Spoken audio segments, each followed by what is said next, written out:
Mengingat adanya Undang-Undang Cipta Kerja dan PP 24, bahwa untuk kegiatan-kegiatan yang dilakukan sebelum PP 24 yang kami segel tadi tersebut, ya ini ada mekanisme ya pengenaan sanksi administrasi atau denda administratif. Jangan pakai kacamata kuda hanya Undang-Undang Cipta Kerja. Saya katakan Undang-Undang Cipta Kerja itu cacat hukum. Itu aja. Walaupun itu dibahas oleh antara pemerintah dengan DPR. Kalau mereka sudah membayar denda kena hutan lindung maupun hutan konservasi, setelah mereka membayar denda, itu dikembalikan pada negara kawasan itu. Terus kalau denda, apakah hutannya akan kembali? Kan tidak. Hutannya tetap rusak loh. Saya itu sungguh jengkel sekali, saya capek, hujan. Iya kan, kita segel, tiba-tiba segelnya dibuka dengan begitu aja. Nih, coba kalau sekjen jadi DPR, kesinggung nggak gitu? Saya tidak ingin menyalahkan siapapun, tetapi alangkah naifnya Presiden Republik Indonesia Joko Widodo membentuk Badan Restorasi Gambut dan Mangrove. Untuk apa? Untuk kelestarian. Sementara satu sisi masih ada izin yang dikeluarkan di tempat yang lain.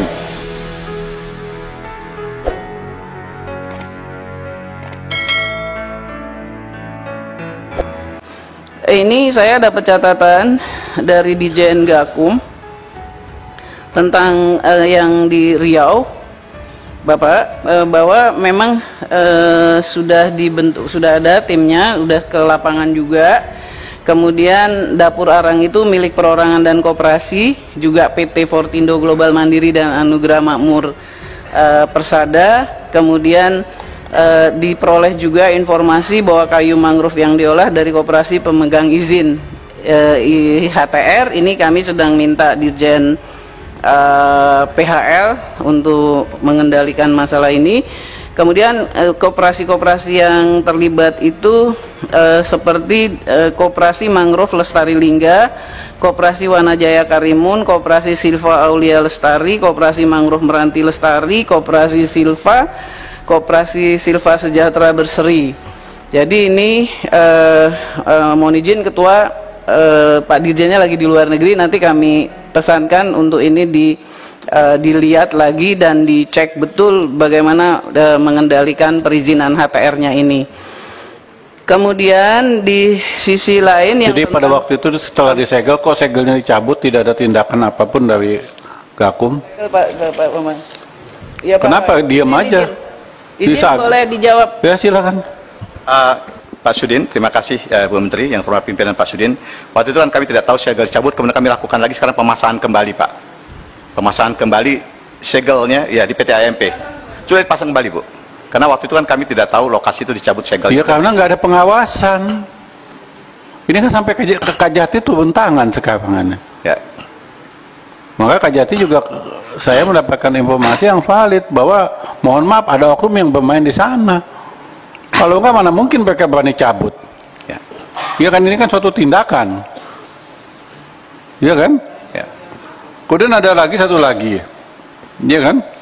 Seperti hutan buru itu akan dilakukan, akan diadakan proses penegakan hukum lambat-lambat 3 bulan sejak dilaksanakan FDP. Waktu itu FDP bulan Februari, sekarang sudah bulan Juni.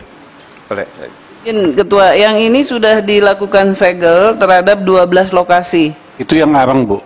Bukan, yang Taman Buruh, Ketua. Ya, tapi sampai hari ini kan nggak ada tindakan apa-apanya, disegel doang. PT Bumi Unggas Mandiri, Carun Pokpan, Reflektif, Batam Balindo Jaya, dan juga ada banyak perorangan, juga ada 7 atau 8 perorangan. Lebih, Bu. Kami akan cek. Ada 171 objek semuanya. Pak Ketua, saya boleh tambah sedikit? Boleh, waktu itu Anda ke sana kan? Iya, saya ke Ya, sana. silakan ngomong. Iya, Ibu Menteri, Pak Dirjen, yang ini kan rekomendasi Komisi 4 itu kan sudah lebih dari 3 bulan lalu, Pak Dirjen. Dan yang kami inginkan itu adalah aspek penegakan hukumnya. Kan begitu.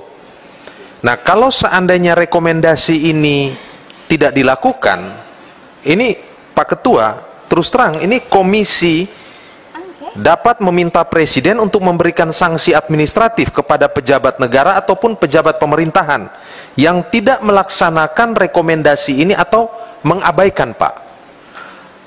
Nah, sebelum-sebelumnya saya tidak pernah menyebut hal ini karena memang tenggat waktunya sudah lebih dari 3 bulan, Pak. Kami lihat belum ada tindakan hukum. Maka saya perlu menegaskan dan mengingatkan ini, Pak Roy. Nah, jangan sampai kita hanya merekomendasikan, membuat kesimpulan, ternyata itu kemudian sekedar menjadi macan kertas saja, alias macan ompong di lapangan. Terima kasih, Pak Ketua. Izin Pak Ketua, boleh dilaporkan? Boleh. Silakan. Terima kasih Terima Pak kasih, Pak Pimpinan, Pak Ansilema. Sebenarnya sejak kita lakukan, kami lakukan proses-proses penegakan hukum, Pak, termasuk pemeriksaan kepada lebih dari 30, ya, baik orang, baik Pemda dan sebagainya. Ya, kemudian juga kami melakukan pelacakan dari mana sumber bahan baku arangnya.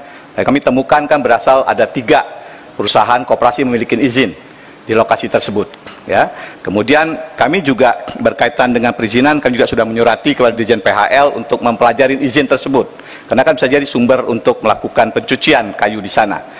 Kami juga dalam konteks pemeriksaan, kami sudah memanggil banyak pihak. Tadi disampaikan Pak Sudin, Pak Pimpinan, waktu itu memang kami tidak tahu, dilaporkan Pak Pimpinan waktu FJD ada proses pembukaan segel kita. Ya, kemudian kami datang ke lokasi, kemudian kami segel kembali dan kami panggil direkturnya. Ya, nah, saat ini kami sedang konsultasi dengan pihak kejaksaan, ya, untuk penentuan, ya, proses penentuan tersangkanya. Karena ini penting dilakukan, kami lakukan harus kehati-hatian. Karena beberapa kasus Pak Pimpinan, Pak Sudin, bahwa kami juga menghadapi gugatan pra-peradilan dan sebagainya. Kami harus lakukan dengan sangat hati-hati, Pak, dalam penentuan tersangka ini. Sebagai contoh, tadi di pembukaan Pak Sudin menyampaikan ada kasus di Belitung Timur, Pak Sudin. Iya. Ya, hari ini kami di pra-peradilankan di Belitung Timur, Pak. Tim kami di sana, kami digugat, kami sudah tetapkan tersangka, kami sudah tahan pelakunya, kemudian kami digugat di pra-peradilan di Belitung Timur. Jadi banyak kasus-kasus lain yang kami hadapin seperti itu, jadi kami harus hati-hati dalam menghadapi ini, Pak Ansilema. Proses ini berjalan, Pak. Kami berjalan, kami sudah tugaskan tim untuk menambah lagi jumlah penyidik untuk memastikan bahwa tidak ada celah lagi perlawanan hukum di lapangan terhadap para penyidik kami. Jadi kami tidak berhenti, Pak. Ya, ini yang saya sampaikan. Jadi kalau foto-foto kami lampirkan siapa yang dipanggil dan sebagainya. Itu Pak Sudin terkait dengan arang rempang arang di Pulau di Kepri Pak Sudin. Kemudian yang kedua, Bu Menteri, mohon izin Pak Sudin berkaitan dengan taman buru, kegiatan taman buru. Kami sudah lakukan penyegelan dan sebagainya. Memang ini ada satu tantangan Pak Sudin berkaitan dengan statusnya, di mana perlu kami sampaikan, mengingat adanya Undang-Undang Cipta Kerja dan PP 24, bahwa untuk kegiatan-kegiatan yang dilakukan sebelum PP 24 yang kami segel tersebut, ya, ini ada mekanisme, ya, pengenaan sanksi administrasi atau denda administratif. Kemudian kita lihat bagaimana status kawasan itu. Kalau itu kawasan konservasi ataupun kawasan lindung harus dikembalikan ke negara. Kalau hutan produksi itu bisa dilanjutkan setelah membayar denda. Kami nah, juga kalau hutan buru itu hutan apa? Konservasi, Pak. Ya, diapain? Ya, ini tapi tetap prosedurnya, Pak. Pertama, prosedur itu harus melalui denda administratif, sanksi administratif. Ya, kami sudah menyampaikan ini kepada Satlantas Pak Sekjen, kami sudah sampaikan daftar nama-nama, kami minta arahan di dalam langkah-langkah hukum apa yang harus kami lakukan. Sekali lagi, kenapa kami harus lakukan hati-hati seperti ini? Karena saat ini semakin hari semakin banyak kami menerima gugatan pra-peradilan. Banyak sekali kami menerima gugatan pra-peradilan yang harus kami antisipasi. Untuk itu kami harus menggunakan prinsip kehati-hatian dalam menetapkan tersangka.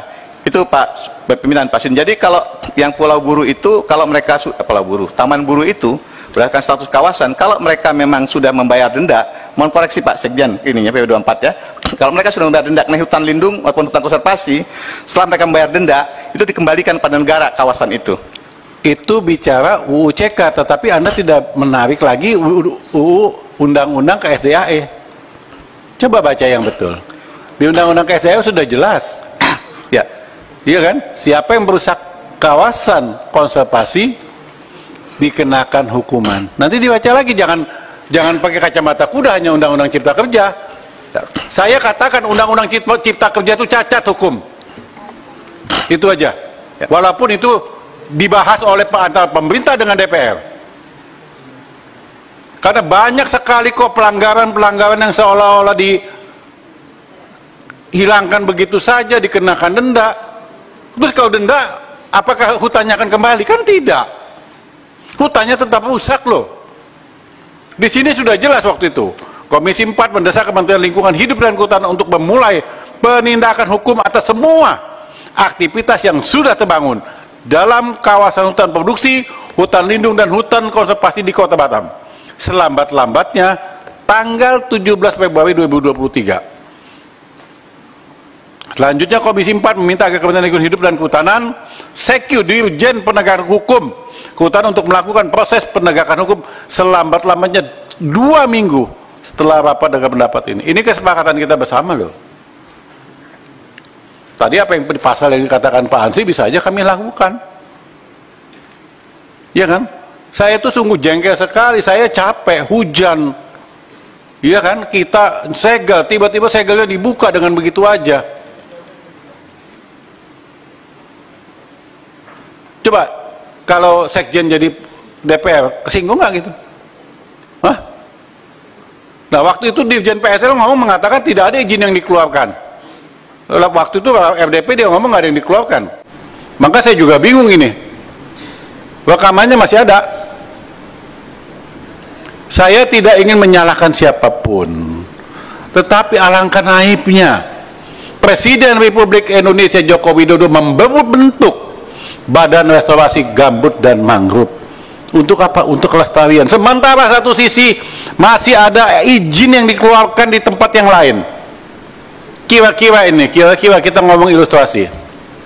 Ya, kalau dengan diameter 10 atau 15, mangrove itu berapa lama, Pak? Bapak ngerti kan?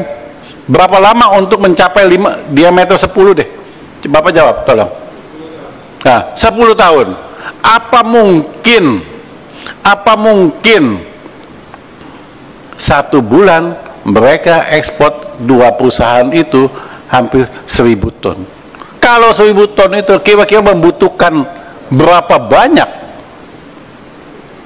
pohon mangrove-nya?